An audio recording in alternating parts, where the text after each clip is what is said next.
Hola amigos, hace algún tiempo que no publico nada en el canal y como mis videos tratan de Cuba y la realidad de los cubanos y yo no estoy el centro de eso, hoy vengo a contarles sobre mi situación actual. Así que los invito a que se queden hasta el final para que conozcan qué es lo que me está sucediendo y conozcan además las dificultades por las que los creadores de contenido, principalmente los cubanos, tienen que afrontar para poderle llevar algún tipo de contenido, alguna historia hasta sus casas.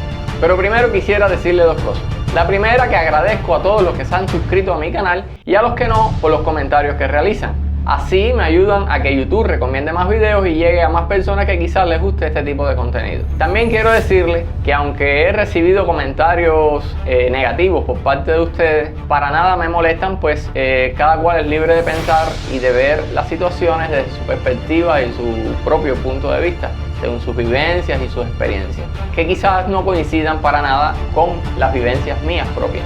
Desgraciadamente, algunos temas que trato son algo polémicos, tienen matices sociales y a muchas de las personas no les gusta este tipo de crítica social. Estos temas hay diferentes maneras de analizarlos, principalmente desde el modo de vida y la historia que cada cual ha vivido. Solo quiero pedirles una cosa. Independientemente de su criterio en contra o a favor de lo que yo diga o alguien que interactúe con mis videos comente, quisiera pedirle que sean respetuosos y no ofendan a nadie que interactúe con mis videos. Cada uno de los comentarios antes de salir públicos yo los reviso personalmente, porque como ya les dije, mis videos son algo polémicos en ocasiones y muchas personas se sienten deseosas de ofender a quien piense diferente a ellos. Por tanto, quien haga un comentario irrespetuoso, lo borraré y no será publicado el comentario. Y para no darles tanta muela, como decimos en Cuba, les cuento qué es lo que me está sucediendo. No sin antes invitarlos a que se suscriban a mi canal, activen la campanita para que YouTube les notifique cada vez que publique un video. Resulta que hace ya casi 5 años a mi papá, que actualmente tiene 77, le dio un primer infarto cerebral. De este se recuperó bastante bien, continuó en sus labores trabajando, haciendo quehaceres domésticos, pero cerca de un año después le vuelve a repetir y quedó semipléjico. Toda la mitad izquierda del cuerpo le quedó paralizada, incluyendo la visión y la audición. Aunque se le dieron fisioterapia, no recuperó la movilidad de esos miembros y aunque sí se mueve de la cama al sillón con ayuda de un bastón, arrastrando el pie con un poco de trabajo, pero al menos lo hace solo y come solo. Él y mi mamá actualmente viven solos.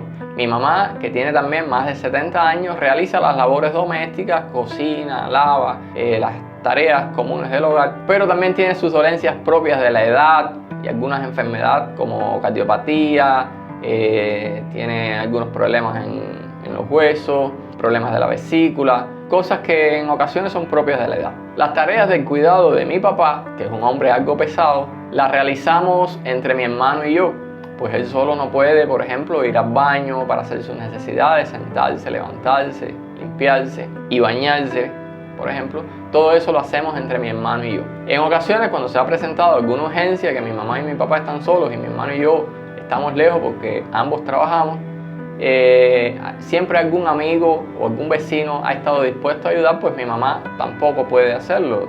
También tuvo fractura de un hombro y no puede movilizar a mi papá. Sucede que hace alrededor de 2 meses, el mismo tiempo que llevo sin publicar videos en el canal, le da un tercer infarto cerebral a mi papá y ya yo no contaba con la ayuda de mi hermano, pues aunque nosotros vivimos cerca de él, ya a mi hermano le había llegado una reclamación por reunificación familiar que hacía años su hijo le había puesto y él estaba esperándola y le habían dado un ultimátum para viajar, pues si no se le vencía la visa. Por tanto, en ese entonces me quedé solo con el cuidado de mi papá, pues requería atención permanente. Perdió parte de la visión del ojo izquierdo también, ya ve muy poco. Imaginen que tuvo una infección renal, que hubo que ponerle sondas vesicales y eso fue desastroso porque además tampoco dormía y me llamaba cada 2 minutos, 5 minutos.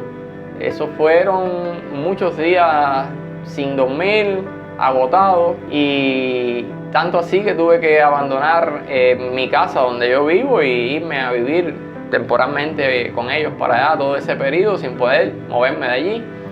Tuve que abandonar mi trabajo oficial también, de hecho ya no puedo trabajar más porque cuando él necesita de una urgencia yo tengo que acudir inmediatamente. Gracias a Dios que vivo bastante cerca de él y tengo que moverme rápidamente también para auxiliarlo si tiene deseos de orinar, de ir al baño y cualquier cosa. Además de que ya todas las tardes tengo que ir a bañarlo y demás cosas. Ya actualmente él está bastante recuperado, pero también estoy inmerso en la reparación del techo de mi casa, que casi nos cae encima y quizás en algún momento les hable sobre eso. Y también tengo pendiente una cirugía de vesícula de mi mamá, que deben llamarme del hospital, pues ahora para hacerse una cirugía, si no es extremadamente de urgencia, te anotan en una especie de lista de espera, donde según van entrando los poquitos de recursos a los hospitales, pues no tienen recursos ninguno. Quizás ustedes sepan que la situación médica en Cuba, digo médica porque me estoy refiriendo a este tema, porque la situación en Cuba generalmente está mala en todos los sentidos. Te van llamando por el orden de prioridades o el orden de llegada a esa lista de espera. Esta cirugía debe ser por mínimo acceso y ambulatoria, lo cual no tendrá mi mamá que hacer una permanencia larga en el hospital. Debe ser ingresar hoy, hacer la cirugía y darle de alta al otro día. Así que me las ingeniaré para ver cómo llevo las dos cosas, a mi mamá en el hospital y a mi papá en casa. Aquí en Cuba hay mucha carencia de recursos, pero somos muy solidarios y siempre habrá algún vecino, algún familiar que deje sus responsabilidades, aunque vivan lejos, vengan a ayudarte 1 o 2 días. También he oído hablar de otros pacientes que han tenido que resolver todos los insumos para hacerse sus cirugías, como guantes, suturas, gasas, etc. O han tenido que resolver en otro municipio, en otra provincia, pero no es mi caso. Cuando llevé a mi mamá al turno médico, le pregunté al cirujano y me dijo que aunque no habían recursos, yo no tenía que buscar nada, que solamente esperara y bueno, estamos en eso. Aunque la situación con mi papá ha mejorado y no tengo que estar permanentemente a su lado, pues ya él ha recuperado parte de su movilidad, se mueve dentro de la casa solo. Sí tengo que estar bastante cerca y no puedo moverme lejos a grabar, por tanto eso me imposibilita un poco llevarles algo de contenido a ustedes. Tuve que dejar de trabajar, como les dije anteriormente, en mi trabajo oficial. Ya de hecho no tengo fuentes de ingresos, por tanto, aunque no estoy monetizando aún YouTube, sí quiero continuar haciéndolo hasta ver si lo logro. Pues esto, además de ser una fuente de ingresos, también me gusta hacerlo, también me gusta mostrarles el contenido que hago a ustedes. Me gusta que conozcan Cuba, me gusta que conozcan la realidad de los cubanos y no pienso dejar de hacer esto. Y si Dios lo permite, espero en algún momento llegar a generar ingresos con esto que hago y poder ayudar a la economía de mi familia y de mi casa. Hoy les hablé en primera persona, pero esta es la realidad que viven también muchas familias cubanas que han tenido que dejar sus trabajos, sus únicas fuentes de ingresos, para atender a algún familiar enfermo en sus casas, ya sea padres, abuelos o hijos enfermos, lo que los lleva a limitar más su situación económica y financiera y el bienestar familiar. Así que mientras mi tiempo libre y Dios lo permitan, seguiré intentando grabar, seguiré intentando publicar mis videos para que sigan conociendo ustedes la realidad que vive el pueblo de Cuba. Me gustaría que me apoyaran suscribiéndose a mi canal, activando la campanita para que YouTube les siga recomendando mis videos, que los compartan si les es posible para que otras personas que quizás estén interesadas en este tipo de contenido lo vean y así poder yo llegar a más personas y poder, si Dios lo permite y con la ayuda de ustedes, algún día monetizar mi canal. También comenten mis videos, como les dije anteriormente, los reviso todos antes de hacerlos públicos, no permitiré ninguna ofensa por parte de ninguno de ustedes a nadie. Y si desean saber algo en específico de cómo o dónde vivo, déjenmelo saber en los comentarios, denle un dedito arriba, lo que me motivará a seguir trabajando más para ustedes. Nos vemos.